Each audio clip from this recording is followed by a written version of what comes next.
Hi friends, आप सभी का समय साइंस क्लासेज में स्वागत है। आज हम बीएससी सेकेंड ईयर की इनऑर्गेनिक केमिस्ट्री की यूनिट 3 के बारे में पढ़ेंगे। मेरा नाम है अमित कुमार। आज मैं आपको इनऑर्गेनिक केमिस्ट्री में उपसंयोजकों के बारे में पढ़ाऊँगा। ये आप 12th क्लास में भी पढ़ के आते हो आप, और इसको बीएससी सेकेंड ईयर में भी पढ़ेंगे। ये जो 12th क्लास है उसमें बोर्ड क्लास में भी ये बहुत इंपॉर्टेंट क्वेश्चन आता है, और जहाँ बीएससी सेकेंड ईयर में इसके 4 नंबर की एक अलग 6 नंबर की अलग यूनिट होती है उसके बारे में, जिसमें नोमेनक्लेचर या नामकरण आते हैं, नाम बनाने के लिए आते हैं उपसंयोजकों के। और उसके बाद उनकी ऑक्सीकरण संख्या निकालने के लिए बहुत इंपॉर्टेंट है। इसमें एक बर्नर थ्योरी होती है, उस बर्नर के सिद्धांत को भी हम इसी में पढ़ते हैं। देखो, तो आज हम यूनिट थर्ड में उपसहसंयोजक यौगिक। तो सबसे पहले डेफिनेशन बनती है कि उपसंयोजक यौगिक क्या होते हैं। तो उपसंयोजक यौगिक पढ़ने से पहले हमें उपसंयोजक बंध के बारे में पढ़ना होगा। तो ये उपसंयोजक बंध क्या होते हैं? तो उपसहसंयोजक बंध, तो उपसंयोजक बंध आपने बॉन्ड बेसिकली 6 प्रकार के होते हैं। आयनिक बंध होता है, एक सहसंयोजक बंध होता है, उपसंयोजक बंध, धात्विक बंध, हाइड्रोजन बॉन्ड और वंडरवाल फोर्स। तो ये बंध होते हैं, इसमें सबसे प्रबल बंध आयनिक बंध कहलाता है, जबकि दुर्बल बंध होता है वो वंडरवाल बंध कहलाता है। ठीक है, तो सहसंयोजक बंध के बारे में बात करें तो सहसंयोजक बंध क्या बोलेंगे हम, इसकी डेफिनेशन, दो असमान साझेदारी, मतलब जो असमान साझेदारी के द्वारा बंध बनेगा वो क्या होगा, उपसंयोजक बंध होगा। असमान साझेदारी का मतलब है कि एक परमाणु या एक एटम के एक परमाणु से इलेक्ट्रॉन दिए जाएंगे, दूसरे द्वारा ग्रहण किए जाएंगे। मतलब एक के पास इलेक्ट्रॉन की अधिकता है और दूसरे पास इलेक्ट्रॉन की न्यूनता है। मतलब एक के पास लोन पेयर उपस्थित है, लोन पेयर, हाँ, बेसिकली हम उपसंयोजक बंध में देखें तो एक लोन पेयर उपस्थित होना चाहिए, जब जाके उपसंयोजक बंध बनेगा। तो उपसंयोजक बंध बनाने के लिए एक तो लोन पेयर उपस्थित हो, दूसरा जो परमाणु ग्रहण कर रहा है इलेक्ट्रॉनों को उसके पास रिक्त डी कक्षा उपस्थित होनी चाहिए। जैसे कि बात करें हम यहाँ NH3 अमोनिया प्लस एक H प्लस है, इससे अपन रिएक्शन करेगा तो ये बनाएगा NH4 प्लस। तो ये हो गया NH3। अब NH3 के पास एकाकी इलेक्ट्रॉन है, हाइड्रोजन के पास इलेक्ट्रॉन की न्यूनता है, तो इसके मध्य में कौन सा बंध बनेगा, ये बनेगा आपका उपसंयोजक बंध। जैसे कि तो देखो नाइट्रोजन, एक H, 2, 3, और जो लोन पेयर था ये ऊपर की तरफ हाइड्रोजन के साथ बंध बना लेगा। तो ये क्या हो गया, ये वाला बंध कौन सा कहला रहा, उपसंयोजक बंध। याद रखना, उपसंयोजक बंध होता है वो दाता से ग्राही की तरफ होता है। मतलब इलेक्ट्रॉन डोनेट करने, जो इलेक्ट्रॉन त्यागता है, त्यागने वाले से ग्रहण करने की वाले की तरफ, मतलब इधर ये तीर के निशान से प्रदर्शित किया जाता है। आपको पता होगा, एक तो अपने पास CN साइनाइड होता है और एक होता है NC। तो जो NC होता है इसमें नाइट्रोजन पे एकाकी इलेक्ट्रॉन होता है और कार्बन पर इलेक्ट्रॉन की कमी होती है। इसके कारण ये क्या करता है, उपसहसंयोजक बंध बनाता है। तो उपसंयोजक बंध की परिभाषा हम बोल सकते हैं, इलेक्ट्रॉन की असमान साझेदारी के द्वारा बनने वाले बंध को हम उपसहसंयोजक बंध कहते हैं। जैसे कि जो एग्जाम्पल ये था। अब देखो, उपसहसंयोजक यौगिक क्या होते हैं इनके बारे में हम पढ़ेंगे।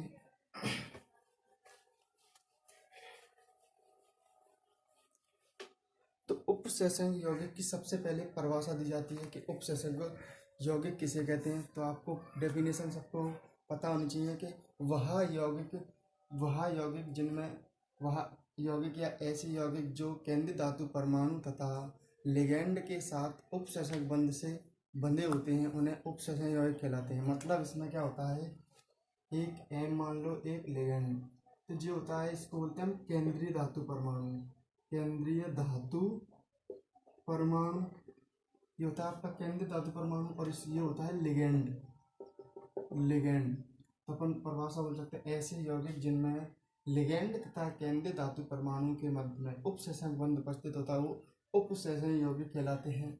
अब देखो, आप याद रखना, उपसंयोजक बंध की बात कर रहे हैं तो उपसंयोजक बंध में क्या होता है, जो मेटल होती है, मेटल के पास इलेक्ट्रॉनों की कमी होती है, इसके कारण ये किसकी तरह कार्य करेगा, लुईस अम्ल की तरह। और जो लिगेंड होता है इसके पास इलेक्ट्रॉन की अधिकता होती है, मतलब लोन पेयर उपस्थित होते हैं, इसके कारण ये होता है लुईस क्षार। तो परिभाषा बन सकती है कि लुईस अम्ल क्या होते हैं, वे यौगिक जो लोन पेयर ग्रहण करते हैं वो क्या कहलाते हैं आपके लुईस अम्ल, और वे यौगिक जो लोन पेयर त्यागते हैं वो क्या कहलाते हैं लुईस क्षार। तो याद रखना जो लोन पेयर है, लोन पेयर दाता से ग्राही की तरफ इधर उपसर्जन बंध का निर्माण होगा इनमें। इसके बाद हम इसमें लिगेंड के बारे में पढ़ेंगे।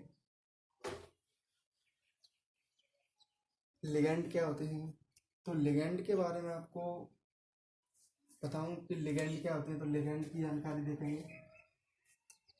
लिगेंड, देखो लिगेंड बेसिकली किसी भी रूप में हो सकता है, धनावेशित हो सकता है, ऋणावेशित हो सकता है और उदासीन हो सकता है। क्या बोला मैंने, धनावेशित, ऋण आवेशित, उदासीन। तो तीन रूप में पाया जाता है। वह स्पीसीज, अब इसकी डेफिनेशन देखो कैसे में, वह स्पीसीज जो धनावेशित, ऋणावेशित या उदासीन होती है तथा केंद्रित धातु परमाणु के साथ उपसेचन बंध से बंधी रहती है या जुड़ी रहती है, उसको हम बोलते हैं लिगेंड। अब लिगेंड की बात करें तो लिगेंड में कम से कम एक लोन पेयर उपस्थित होना चाहिए, दाता परमाणु के रूप में एक लोन पेयर उपस्थित होना चाहिए, इस तभी वो लिगेंड होगा। याद रखना कम से कम एक लोन पेयर, तो एक लोन पेयर उपस्थित होगा वो क्या कहलाएगा, लिगेंड कहलाएगा। जो दाता परमाणु की तरह कार्य करे इसके कारण ये लुईस क्षार प्रवृत्ति के होंगे। अब इनकी वर्गीकरण, लिगेंडों का भी वर्गीकरण होता है। लिगेंड क्या होते हैं, देखो लिगेंड दंतुकता के आधार पर कई प्रकार के होते हैं, जैसे कि एकल दंतुक लिगेंड, द्विदंतुक लिगेंड, त्रिदंतुक लिगेंड, उसके बाद षटदंतुक लिगेंड, चतुष्दंतुक लिगेंड। तो जो जितने भी लिगेंड है वो दंतुकता के आधार पर बोल रहे हैं। सिंपल परिभाषा, इनकी परिभाषा भी हम सिंपल रूप से दे सकते हैं कि एकल दंतुक लिगेंड किसे कहते हैं, तो वह लिगेंड। देखो मैं यहाँ परिभाषा लिखता जाऊँगा। एकल दंतुक लिगेंड, एकल दंतुक लिगेंड, तो एकल दंतुक लिगेंड की परिभाषा क्या होगी, वह लिगेंड जिसमें दाता परमाणु एक होता है, मतलब एक दाता परमाणु तरह, ऐसा लिगेंड जो एक दाता परमाणु की तरह कार्य करता है हम उसको एकल दंतुक लिगेंड कहते हैं। तो वह लिगेंड जो एक दाता परमाणु की तरह कार्य करता है उसे एकल दंतुक लिगेंड कहते हैं।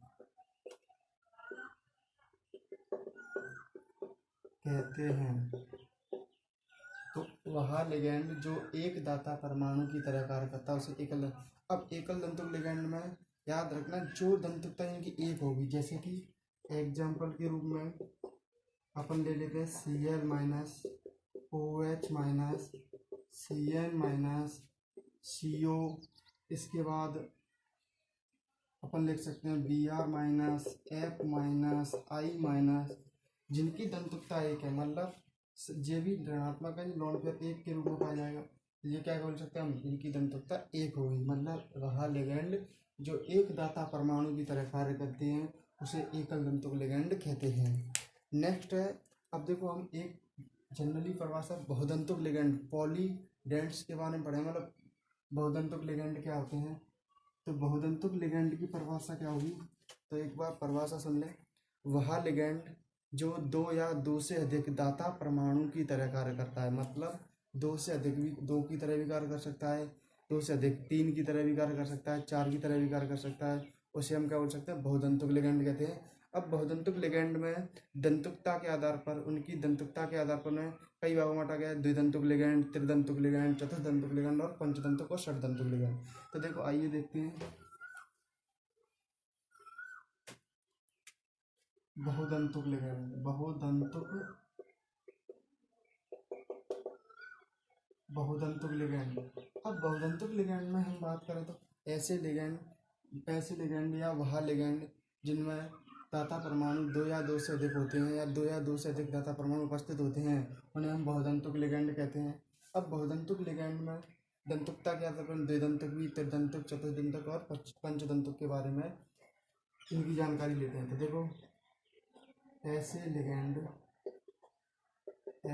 लिगेंड जो दो या दो से अधिक दाता परमाणु की तरह कार्य करते हैं उसे बहुदंतुक लिगेंड कहते हैं। यह देखो द्विदंतुक भी हो सकते हैं। अब इनके एग्जाम्पल के बारे में बहुत इंपॉर्टेंट है, क्वेश्चन आता है आपका बीएससी सेकेंड ईयर में भी और 12th क्लास में भी। जो बच्चे 12th क्लास की प्रिपरेशन कर रहे हैं या आगे 12th क्लास या नीट वगैरह की क्वेश्चन, ईएमटी नीट वगैरह आईआईटी की तैयारी करते हैं, तो उनके लिए बहुत इंपॉर्टेंट है। ऐसे क्वेश्चन आते हैं, सीधा पूछा जाता है इसकी दंतुकता कितनी है, ठीक है, इस पर चार्ज कितना है। तो आप इनको सबको जानकारी या ध्यान में रखना है कि ये द्विदंतुक लिगेंड है, ये त्रिदंतुक लिगेंड है या ये सप्तदंतुक लिगेंड है। तो सबसे पहले एग्जाम्पल है द्विदंतुक लिगेंड का। ये द्विदंतुक लिगेंड क्या है? तो द्विदंतुक लिगेंड में एक आता है, आपने सुना होगा एथिलीन डाइएमीन।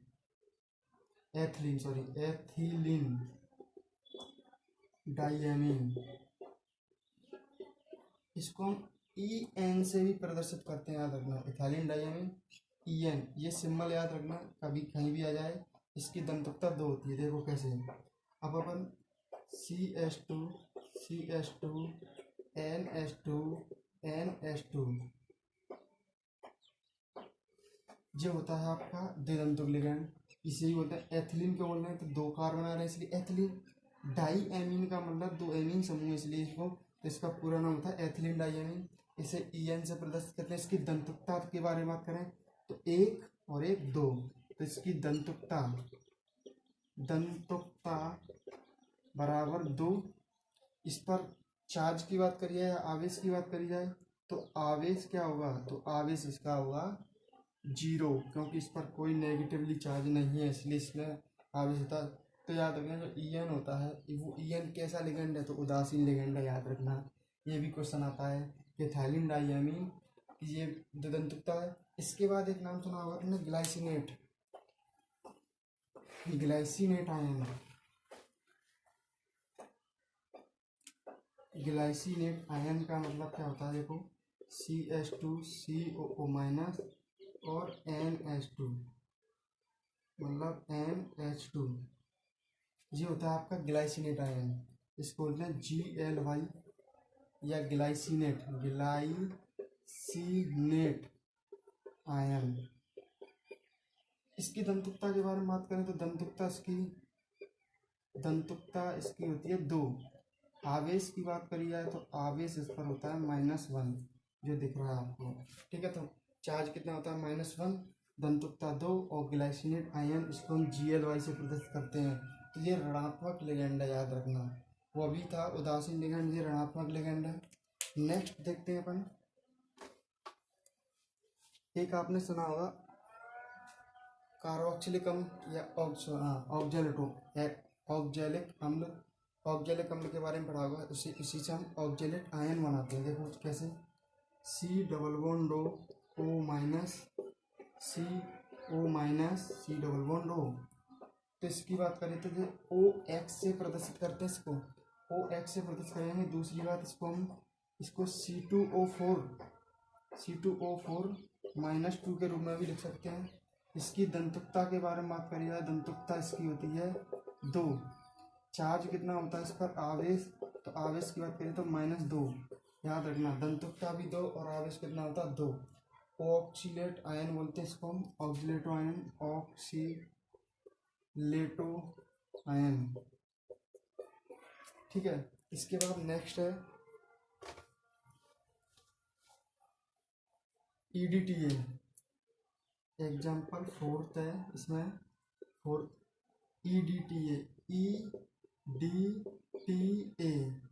EDTA का इसको -4 के रूप में लिख सकते हैं। अब इसका बहुत बेसिकली क्वेश्चन है ये आपका नीट में भी आ चुका है। नीट 2017 में ये क्वेश्चन आया था कि EDTA की दंतुकता कितनी होती है, ये पूछा गया था। ठीक है। तो EDTA की दंतुकता 6 होती है, आवेश इस पर 4 होता है। इसका पूरा नाम ethylene diamine tetra aceto ion बोलते हैं इसको। Ethylene diamine tetra aceto ion, आवेश होता है इस पर -4। इसके बाद बात करी जाए, इसका एक यूज भी होता है या उपयोग में लेते हैं इसको। तो EDTA का उपयोग किया जाता है जो पानी होता है, पानी को शुद्ध करने में, मतलब हार्ड वाटर को सॉफ्ट वाटर में परिवर्तित करने के लिए EDTA का उपयोग किया जाता है। तो सबसे पहले इसका नाम लिख लेते हैं। ई से मतलब एथिलीन, डी का मतलब di, ethylene di amine, T का मतलब टेट्रा, ए का मतलब एसीटेटो, इसका आयन। इसकी संरचना के बारे में बात करी जाए तो संरचना देखो, आपको पता होना चाहिए संरचना के बारे में। अपने पास एथिलीन है तो CH2 नाइट्रोजन, यहाँ क्या होगा COO minus, CO minus, COO minus, CO minus. अब इसकी बात करी जाए तो CH2COOH होगा, हाँ CH2CO minus, CH2CO minus, CH2CO minus, CH2CO minus. तो याद रखना एथिलीन डाइएमीन टेट्रा एसीटेटो आयन, इसको बोलता हूँ टेट्रा एसीटो। तो यहाँ आवेश की बात करिए तो आवेश कितना होता है इसमें, आवेश होता है 1 2 3 4, 4 आवेश हो गया। इसके बाद इसमें दंतुकता के बारे में बात करिए। दंतुकता तो इसकी दंतुकता कितनी होती है 6। याद रखना, ये बहुत इंपॉर्टेंट क्वेश्चन है। इसके बाद इसका यूज किसमें किया जाता है, हार्ड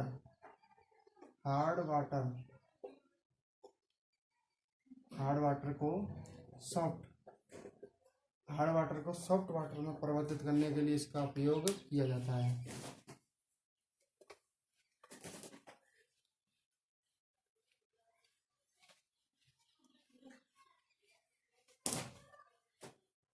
इसके बाद एक होता है उभयदंतुक लिगैंड।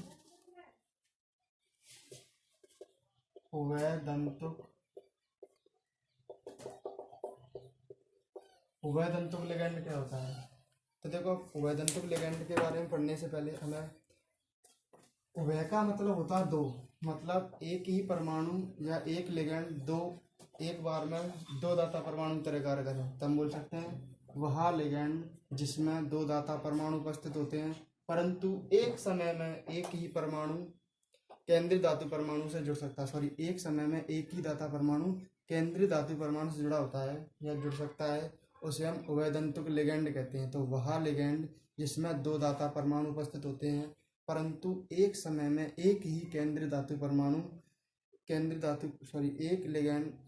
दाता परमाणु एक समय में केंद्रीय धातु परमाणु से जुड़ता है, उसे हम क्या बोलते हैं, बहुदंतुक लिगैंड। देखो कैसे लिखेंगे, ऐसे लिगैंड जिनमें 2 दाता परमाणु उपस्थित होते हैं मतलब ऐसे लिगैंड जिनमें 2 दाता परमाणु उपस्थित होते हैं, परंतु एक समय में एक दाता परमाणु केंद्रीय धातु परमाणु से जुड़ता है, उसे उभयदंतुक लिगैंड कहते हैं। ठीक है, इसके जो एग्जाम्पल है, एग्जाम्पल से देखेंगे अपन इसको। आपने एक पढ़ा होगा CN को हम बोलते हैं साइनो। यदि हम NC ऐसे लिख दें इसको, तो इसको होते हैं हम आइसोसाइनो। मतलब एक बार कार्बन लिगैंड दाता परमाणु की तरह कार्य करेगा, दूसरी बार नाइट्रोजन दाता परमाणु की तरह करेगा, तो इसको बोलते हैं आइसोसाइनो। इसके बाद होता है SCN सॉरी NO2, इसको बोलते हैं नाइट्रो। एक होता है ONO, इसको बोलते हैं नाइट्रेटो, नाइट्रेटो, या बोल सकते हैं इसको ओ नाइट्रो। इसके बाद आपने सुना होगा SCN, इसको बोलते हैं थायोसाइनेटो, थायोसाइनेटो। इसके बाद एक होता है आपका NCS, इसको बोल सकते हैं आइसो थायोसाइनेटो।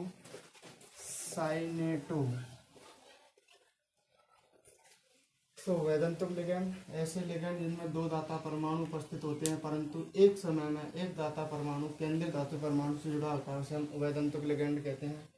जैसे कि इसमें CN था, इसको साइनो बोलते हैं, NCS को आइसोसाइनो, तो CN है, इसमें क्या होगा जो कार्बन है वो क्या है दाता परमाणु तरह कार्य करेगा।